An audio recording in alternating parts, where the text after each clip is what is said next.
Merry Christmas to you all, my beloved viewers, and welcome to today's video on Waiting to Roar. Today's video is on one of Africa's most refined politicians, if not the most refined, one of the finest, one of the best in Africa. I'm particularly happy that he wrote philosophy in his first degree. He dances between the idealist and realist school of thoughts, and in the end, marry it all with ethics, one of the branches of philosophy. A man of great ideas, who always wants to bring these ideas to practical reality, and in the end, wonder, speculate, and analyze to see whether these ideas are good or bad for his people. I'm talking about His Excellency Peter Obi. Have a simple description. Government of the people, by the people, for the people. That means everything about democracy is the people. And transition means changing from one thing to the other. And for me, Nigeria needs urgent transition from being a highly insecure country to a secure country, from a disunited country to a united country, from corruption to a transparent country, from a country of lawlessness to a country of law and order. But in all this, it is important that we look at where we are today for people to understand the gravity of the journey we are going to take if we are going to transit. Where are we today? Nigeria have qualified to be a failed state.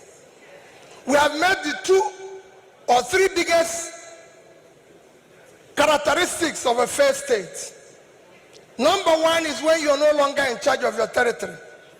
Even our most important source of foreign exchange revenue, oil, is today 80% stolen. That shows how bad it is. We are the only country, apart from Venezuela, who we know is their own is because of sanctions, that is not meeting up its OPEC quota. Every other country is begging for increase, but Nigeria is not meeting up its own. There was a time they wanted to go to what they called the World Igbo Congress in America. And they showed me that somebody before me had gone with 40 million.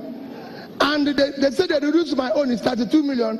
I said to the PAMSEC, can you write me what this implication of this to Anambra State? Nothing. He just kept telling me they have reduced it. I said, no. Well, let one person go. Whatever the Igbos in America discuss, they can tell us by this thing. When I changed, we came to the government house. When I started being a governor, no permanent secretary in Anambra State had a car. The judges didn't have a car.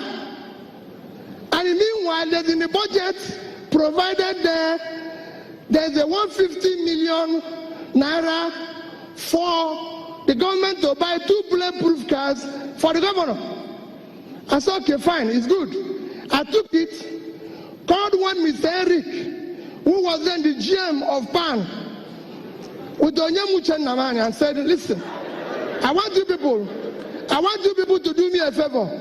I want to buy, they used to sell Peugeot 406, 3.7 million. I said, I want to buy about 100. So you sell it to me, 3 million. The Frenchman agreed with me, so I took the 150, gave him as deposit. He gave me the first 50 vehicles. I had 18 judges, so 18. I had permanent secretaries, 19, so 19. The governor will keep 10. So all my first tenure, if you're around Doka, I used 406 Peugeot. And nobody kidnapped me, nobody shot me, and we saved that money. We had, some of you might have I was removed from office twice because he was talking about sharing money. And I can tell you why I was removed from office. It's all part of this. When I was starting, Anambra State government house was burnt. Because when I say where we are going to save money, I want to tell you how we saved it and how we were able to be the only government that left and didn't borrow money from anybody. It stayed saved. When Anambra State, in 2004, the Anambra governor's house was burnt, the governor's lodge, as well as the government house. Coincidentally, in 2006 when I started, the budget to repair the government house was 298 million. To repair the governor's lodge was 481 million. These are the two reasons why I was impeached.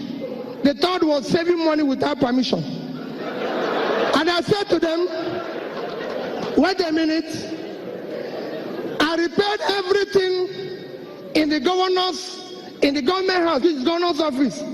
I repaired everything with 43,200,000. The only thing I didn't buy new was furniture. Because there's a table used by one of my predecessors that was kept somewhere, and they say it's old. But I called the man, the furniture man, I said, if you wipe this seat, would it be neat? I just want to say you're right. Where's it to buy a new one? Why are we buying a new one? The governor's lodge, I had a point. I want you to tell, I started, we were number 26 in WAEC. I said, no, we must be among the first 10. How are we going to do it? We looked at it and said, okay, the best thing is to return these schools to the church. It belongs to them. And we'll give them money directly. And everything, of course, that was very difficult. Everybody wanted to collapse the whole place. I said, well, my wife will always come back and say to me, Peter, hey, these things you're doing, do you know people are not happy? These people are not, why are you always making trouble? These people are not happy with you. This, that, and everything. And I'll always say that. So listen, my dear wife, I have one of the most wonderful wives anybody will wish. I will always say to her, listen, Margaret, your problem is that you don't understand. My job is not to make people happy. And I'll talk about it so when we went to education, I said, I don't want money again to be given to the Ministry of Education. Money must go direct to government from our purse to the church. They went and reported to federal government because their money was involved.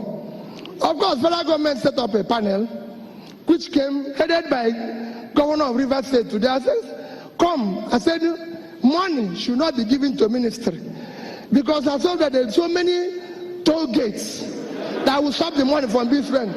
Give it to the church. When they came and showed them, this is the church school, this is church school, this is our own.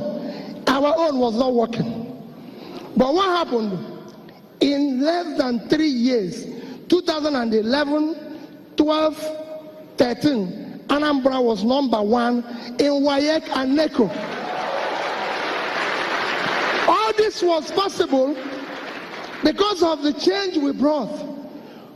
We started saving money. Everybody would tell me, say, Peter, why are you keeping this money? Why are you doing this? Let me give you the instance. Today, Anambra remains the most financially stable state in this country. If you don't know, the day I left government, 17th of March, 2014, I had in Access Bank, a bank in Nigeria, $50 million, I repeat, $50 million and about 7 billion naira. It's a bank in Nigeria. I'm sure Access Bank people are here. You can go and verify. I have a Fidelity Bank, a bank in Nigeria, $55 million, $55 million and over 10 billion naira. I had in Diamond Bank, a bank in Nigeria, $50 million. What I had the day I left was $155.4 million By yesterday, in terms of the yield, because we called it future generation money and was supposed to terminate at 2050. By yesterday, it was worth $185 million. If you multiply today, that is about 500. Because when you hear that Peter Obi left 75 billion, if anybody does it, call me. I know where the money is. I kept it. And on that day, and I said, on that day that I left, as of December 2013, I did not owe any teacher, anybody at the local government level, gratuity. As at the day I left, anybody in the civil service was not being owed gratuity or pension or salary, and no contractor had a certificate that is pending. I was one that bought the highest number of vehicles as a governor from PAN. His Excellency Peter Obi. It is hard, very hard, not to listen to this great philosopher turned politician of our time. Waiting to Roar is proud to name him as our choice of African Politician of the Year 2023. Peter Obi is our choice of the African Politician of the Year 2023. Merry Christmas to you all again. Thanks for your immense support so far. Let's keep this romance going. Stay blessed and bye.